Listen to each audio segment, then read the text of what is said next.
नमस्कार। भारत में किसी हाई कोर्ट जज को उनके पद से हटाना, सोचिए, ये कितना मुश्किल काम होगा। दरअसल ये हमारे संविधान की सबसे जटिल और सबसे कम इस्तेमाल होने वाली प्रक्रियाओं में से एक है। तो आज चलिए इसी प्रक्रिया की हर परत को खोलकर समझते हैं।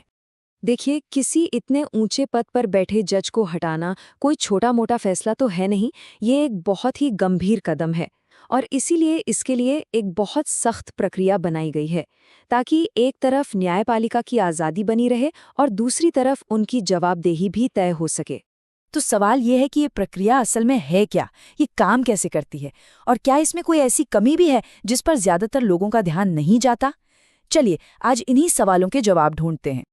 अच्छा, इस पूरे विषय को और आसानी से समझने के लिए एक हाल की घटना से शुरुआत करते हैं। इसी घटना की वजह से ये पूरा मुद्दा एक बार फिर से सुर्खियों में आ गया है। हुआ ये कि हाल ही में इंडिया ब्लॉक के 107 लोकसभा सांसदों ने मद्रास हाईकोर्ट के एक जज जस्टिस जी.आर. स्वामीनाथन को हटाने के लिए एक नोटिस दिया। ये नोटिस लोकसभा स्पीकर ओम बिरला को दिया गया और इसमें जज साहब के खिलाफ 13 गंभीर आरोप लगाए गए थे। तो ये तो हुआ एक कॉन्क्रीट मामला। अब जरा इस केस से हटकर देखते हैं कि हमारा संविधान और हमारे कानून इस पूरी प्रक्रिया के बारे में आखिर कहते क्या हैं। यहाँ पर ना एक बहुत ही दिलचस्प बात है जो अक्सर लोग गलत समझ लेते हैं। हम सब महाभियोग या इम्पीचमेंट शब्द सुनते हैं ना, लेकिन मजे की बात यह है कि संविधान में ये शब्द सिर्फ राष्ट्रपति के लिए इस्तेमाल होता है। जजों के लिए जो सही कानूनी शब्द है वो है रिमूवल, यानी हटाना। और ये सिर्फ शब्दों का फेर नहीं है, इसका एक गहरा कानूनी मतलब भी है।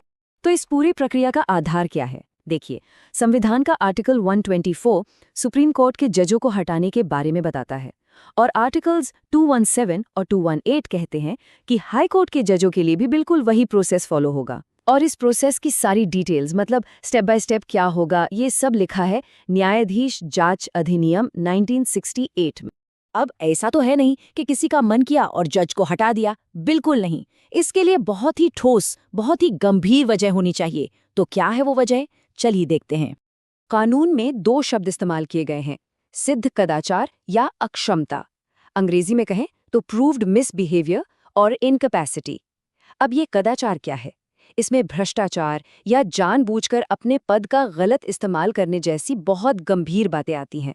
सबसे जरूरी बात यह है कि इसमें मेंस रिया यानी गलत इरादा साबित होना चाहिए। और देखिए, हमारे समाज की जजों से उम्मीदें कितनी ज्यादा हैं।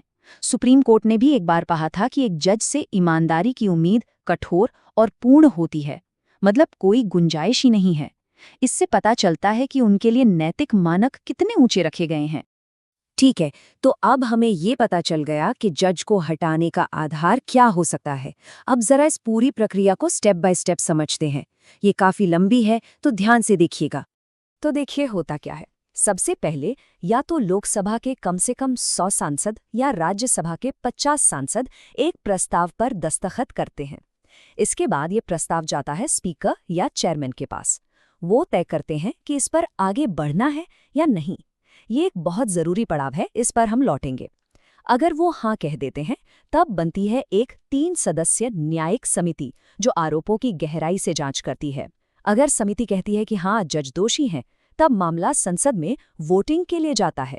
और ये कोई आम वोटिंग नहीं, विशेष बहुमत यानी स्पेशल मेजॉरिटी चाहिए होती है दोनों सदनों में। और अगर वहां से भी पास हो गया, तब जाकर राष्ट्रपति उन्हें हटाने का आखिरी आदेश जारी करते हैं। आप देख सकते हैं कितने सारे चेक्स एंड बैलेंसेस हैं इस प्रक्रिया में। अब इस पूरी प्रक्रिया में एक ऐसा स्टेप है जो सबसे ज्यादा कंट्रोवर्शियल है, जिस पर सबसे ज्यादा बहस होती है। चलिए उसी पर ध्यान देते हैं। इतने सारे स्टेप्स होने के बावजूद शायद सबसे जरूरी और सबसे निर्णायक मोड़ पहला ही कदम है। वो पल जब लोकसभा स्पीकर या राज्यसभा के सभापति ये फैसला लेते हैं कि प्रस्ताव को आगे बढ़ाना है या यहीं खारिज कर देना है। अब यहाँ एक और तकनीकी लेकिन बहुत जरूरी बात समझने वाली है।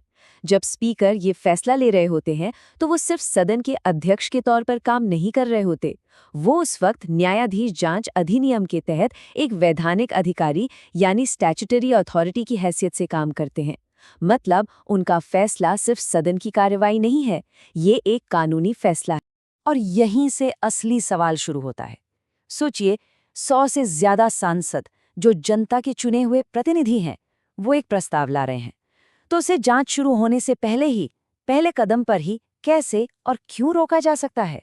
और जवाब ये है कि कानून इस बारे में कुछ नहीं कहता, वो बिल्कुल खामोश है। न्यायाधीश जांच अधिनियम में कहीं नहीं लिखा कि स्पीकर किन आधारों पर प्रस्ताव को स्वीकार या अस्वीकार करेंगे, और विशेषज्ञों के अनुसार यही इस पूरे सिस्टम की सबसे बड़ी और गंभीर खामी है। अब इसे एक बड़ी खामी क्यों कहा जा रहा है? क्योंकि सोचे, आरोपों की जांच के लिए जो उच्च स्तरीय न्यायिक समिति बननी थी, वो तो बनी ही नहीं। मतलब सच झूठ का पता लगने से पहले ही मामला खत्म हो सकता है। इससे एक डर ये भी बनता है कि कहीं सत्ताधारी पार्टी अपने प्रभाव का इस्तेमाल करके स्पीकर पर दबाव ना डाल दे और किसी जायज प्रस्ताव को भी रुकवा ना दे। मतलब पूरी जवाबदेही की प्रक्रिया शुरू होने से पहले ही ठप हो सकती है। तो आखिर में ये एक बड़ा सवाल हमारे सामने खड़ा होता है। स्पीकर या सभापति को मिली ये अनियंत्रित शक्ति, क्या ये सच में न्यायपालिका की आज़ादी को बचाने के लिए एक ज़रूरी कवच है, या फिर ये जजों की जवाबदेही तय करने के रास्ते में एक बड़ी रुकावट बन जाती है?